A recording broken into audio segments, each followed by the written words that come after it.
தனி வட்டி விகிதத்தில் ரூபாய் 30,000 ஆண்டுக்கு 6% வட்டியில் 4 ஆண்டுகள் முடிவில் கொடுக்கும் தனி வட்டி என்ன அப்படின்னு கேட்டிருக்காங்க. தனி வட்டிக்கான ஃபார்முலா என்னன்னா PNR/100. இந்த எஸ்ஐனா என்னன்னா தனி வட்டி, பீனா அசல், என்னன்னா ஆண்டுகள், ஆர்னா வட்டி வீதம். இப்போ அசல் எவ்வளோ கொடுத்துருக்காங்கன்னு பாருங்க, 30,000 அப்படின்னு கொடுத்துருக்காங்க. இதுதான் அசல். பி வந்து 30,000. அடுத்தது 6% வட்டி வீதம் அப்படின்னு கொடுத்துருக்காங்க.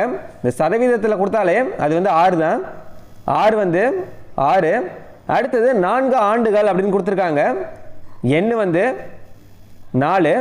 இப்போ என்ன கேட்டிருக்காங்கன்னா தனி வட்டி எவ்வளவு அப்படின்னு தான் கேட்டிருக்காங்க. இந்த ஃபார்முலாவில் அப்படியே அப்ளை பண்ணுங்க. எஸ்ஐ ஈக்குவல் டு பி வந்து 30,000 into R into N by 100. இந்த 2 0க்கு இந்த 2 0 கேன்சல் ஆயிரும். இப்போ எல்லாத்தையும் பெருக்கிக்கோங்க. 300 இன்ட்டு ஆறு நாங்கள் 24, நான் 3 12, மிச்சம் 1, 32 6 1 7, 2 0. இதுக்கான வட்டி என்னன்னா 7,200. த ஆன்சர் ஆப்ஷன் வந்து சி.